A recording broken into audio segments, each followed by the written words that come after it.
Most founders try to scale outbound by hiring more SDRs or blasting more messages. But here's the truth. That's exactly why their teams burn out. Reply rates are tanking and their entire pipeline is collapsing.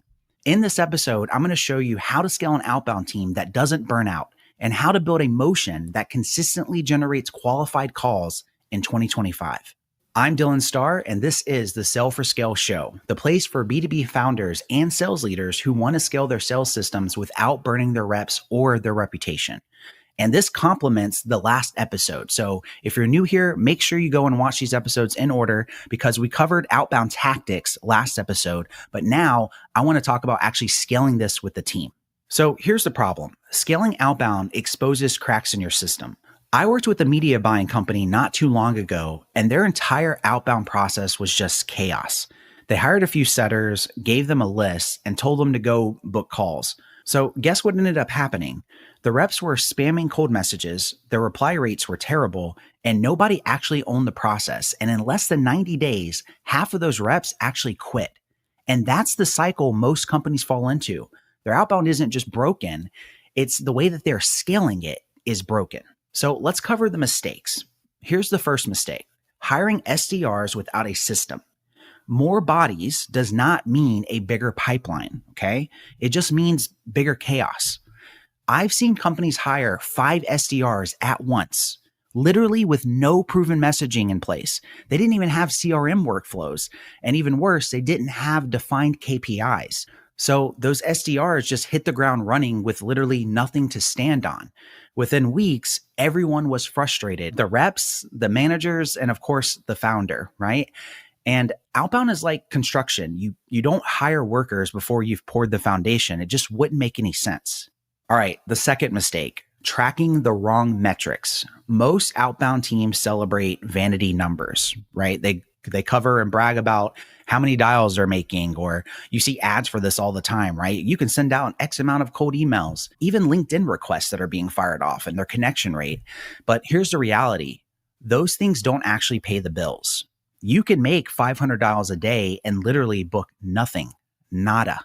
So the only metrics that really matter are conversations that are started and meetings being booked. And of course, how many qualified opportunities are actually being created.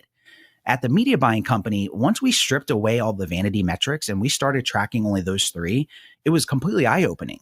They realized that 90% of their team's activity wasn't actually creating conversations at all. And that was the single biggest turning point. All right, the third and final mistake: founder-led outbound.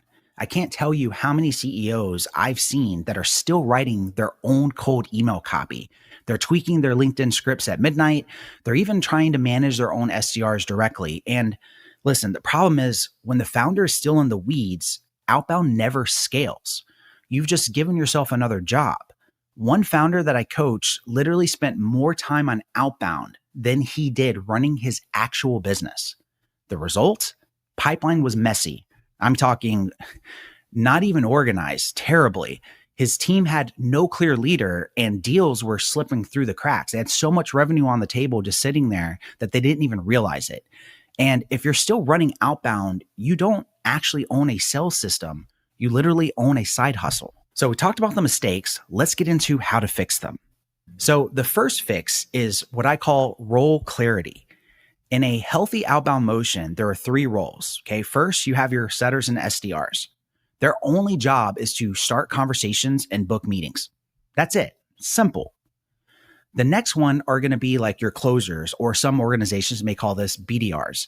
They simply just run sales calls and close the deals, right? So if you have demos or presentations, it's very, very simple. They hop on calls and do as many presentations and put out as many proposals as possible and follow up until they actually close the deal. The final is what I call a profit partner, or you may know these as a sales leader. They own outbound. That's their entire role. They own the outbound, they train the reps themselves, and they review metrics weekly. When roles are actually clear and everybody understands what their role is, all of a sudden performance goes up. But when roles are blurred, then what happens is everyone just ends up pointing the fingers at each other because no one knows what the roles and responsibility is. Okay, step 2 is what I call quality metrics. I use a simple weekly scoreboard. Conversations started, meetings being booked, show rate, and of course, cost per qualified opportunity. That's it. Literally that simple. Those are the only scores you really need to go and measure.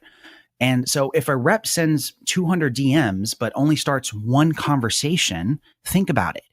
Who cares about the 200 DMs? That's the problem because you don't have more conversations. But if they send out 50 and it starts 10 conversations, holy moly, guess what? That is a win.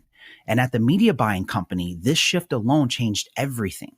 The reps actually got excited about their scoreboard because it tracked impact and it didn't track the busy work, right? And let's be honest, for most teams, the busy work, if you just force like numbers at a high KPI of, oh, do X amount of dials or X amount of outreaches, they do it. And then when there's no progress, they feel like, okay, well, I don't understand. I'm doing the busy work, but it's not affecting my bank account. So it doesn't really make sense to celebrate that because that doesn't move the needle forward. And the founder finally saw the truth about who was actually moving the needle, which leads me to the third and final fix, which is leadership ownership. Okay. Outbound needs to be owned by somebody other than the founder of the business, period. Non-negotiable. When we installed a sales leader at the media buying company, Outbound stopped being a guessing game. The leader built the entire messaging. The leader trained all the reps every single week, and they held the team accountable to real KPIs. Within 90 days, the team was booking consistent outbound calls each and every week. Reps weren't burning out, the founder wasn't in the weeds, and the outbound motion finally worked. That's the difference between outbound doesn't work and outbound is printing pipeline.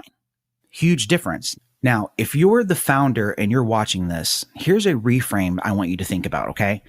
Scaling outbound isn't about activity. It's about structure. If you add in more reps without a system, you scale chaos. If you track the wrong numbers, you scale noise. If you run it yourself, you scale frustration.